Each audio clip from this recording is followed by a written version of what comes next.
are you ever too old for a Christmas stocking? Well, I have my original Christmas stocking. It's a creation made by my mom for the Christmas of 1957. It's a brushed flannel, and it's got red and green Christmas fabric on it, sewn on with the machine, and there's glitter added. So I've got a Christmas tree and ornaments and holly and berries. And somewhere in grade school, I decided I needed a blue star. So I've put a blue star on top of my tree, and it's a little mangled now. The stocking was put up with one of those flat half-inch tacks that you put on the mantle. And in 1960 and 1963, my stocking was joined by two for my sisters, also original creations by my mom. And one year, about 1966, my stocking took a swim in the fish tank that was kept on the fireplace hearth. Mom and Dad had just finished putting all the things in the stockings and the gifts under the stockings and under the tree. And they were relaxing and listening to Glenn Miller when all of a sudden there was a whoosh. And they looked up and they see this stocking floating around in the fish tank. Well, they were able to save some of the items in the stocking and had to redistribute items from the other two. So I'm not sure they know. In 1968, there started to appear under our Christmas tree parcels with that papery, silky, crinkly, what we used to refer to as white elephant paper.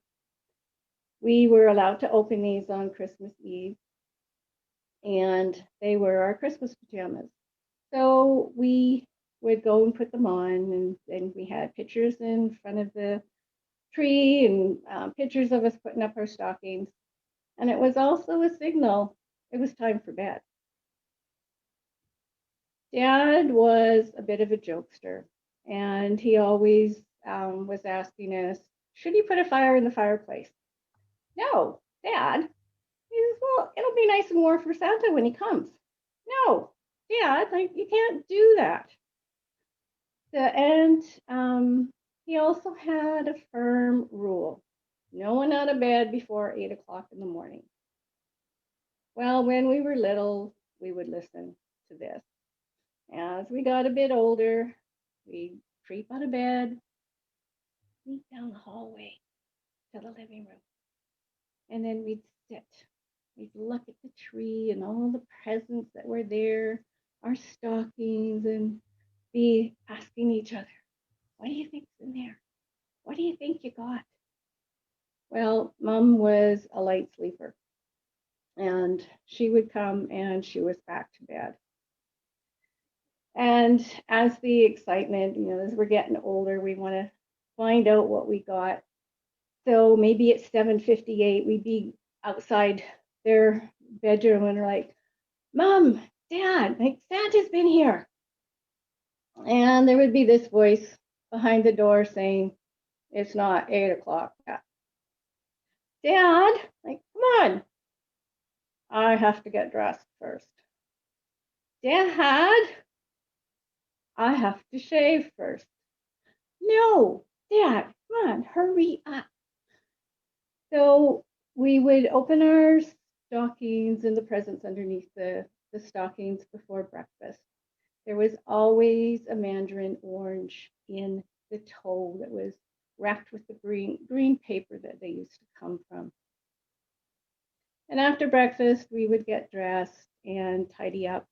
And then the opening of presents under the tree was quite formal. They were distributed. Everything was done very organized. After we got married, the tradition continued, only now the stockings include Mom and Dad. So we had different variations.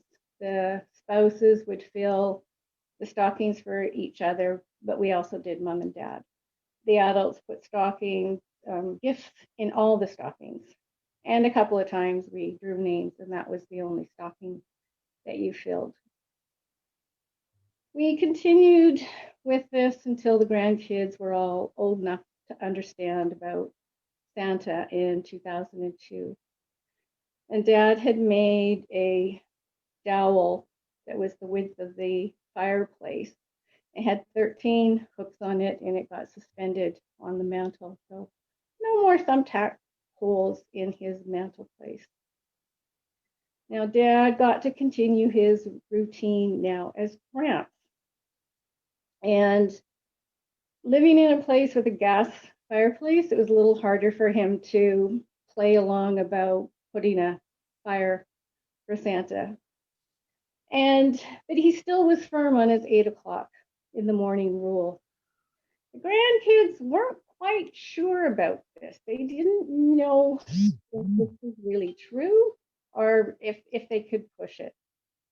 So comes Christmas morning, and the grandkids are all gathered outside Grandpa's room. Gramps, come on, Santa's been here.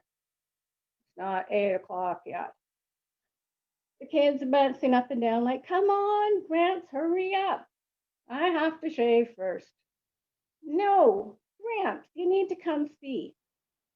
And all the excitement of little kids getting into their stockings. It's been a while now since we've had that excitement of Christmas morning. And in thinking of this story of the year that it's been, this unusual year with the COVID, I started to think, why not? Christmas is potentially looking quite different. We don't know which family and friends we might be able to be with or not. So then I started to realize I could fill my stocking myself for me. It was going to be a self-care stocking, Christmas stocking for me this year. Thank you.